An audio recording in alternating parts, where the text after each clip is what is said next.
Today we'll discuss the last 3 steps for ABG diagnosis. Let's come to step 4. Is the compensation within limit or not? It means that we need to know the expected value of compensation, and here is some formula.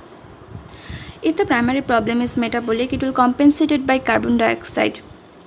So our expected carbon dioxide is patient bicarbonate level plus 15. If the primary problem is respiratory acidosis where carbon dioxide increased, it will compensate it by bicarbonate.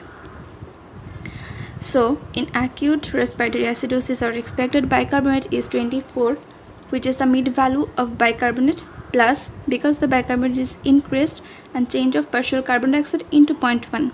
And in chronic case, our expected bicarbonate is 24 plus change of partial carbon dioxide into 0.4. And if in respiratory alkalosis, it will compensate it by bicarbonate. So our acute respiratory alkalosis case, our expected bicarbonate is 24 minus because the bicarbonate is decreased. Change of partial carbon dioxide into 0.2. And in chronic case, 24 minus change of partial carbon dioxide into 0.4.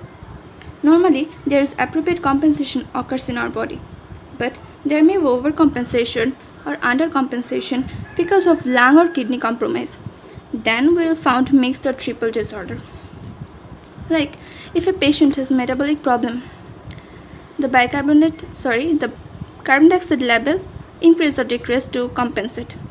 If patient carbon dioxide level increase than the expected partial carbon dioxide level, we will say there is overcompensation.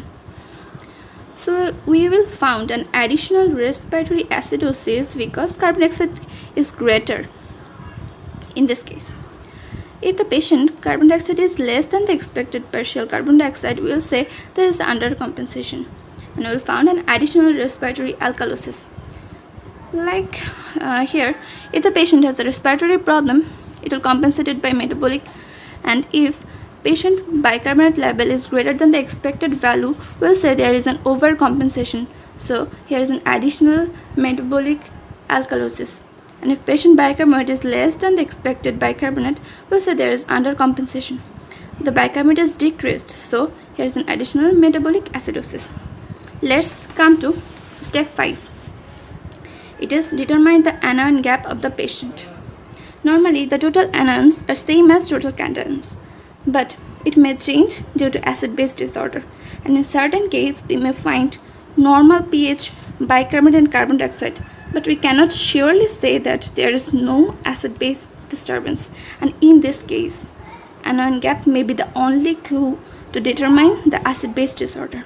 Here are some anions and some cations, but we'll take 2 major anions and 2 major cations to diagnose the anion gap.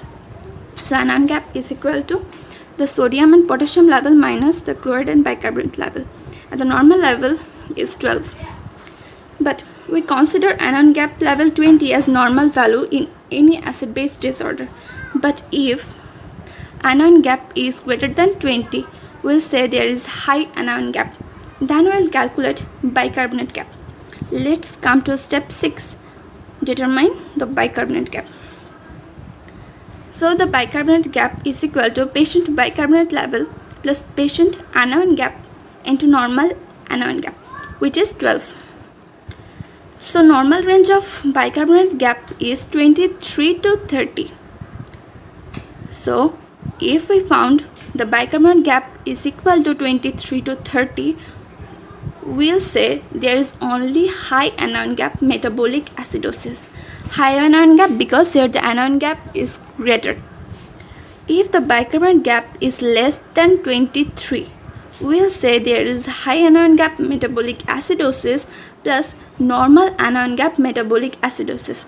If the bicarbonate is greater than 30, we'll say here is high anion gap metabolic acidosis plus metabolic alkalosis because the bicarbonate is increased. So here is metabolic alkalosis.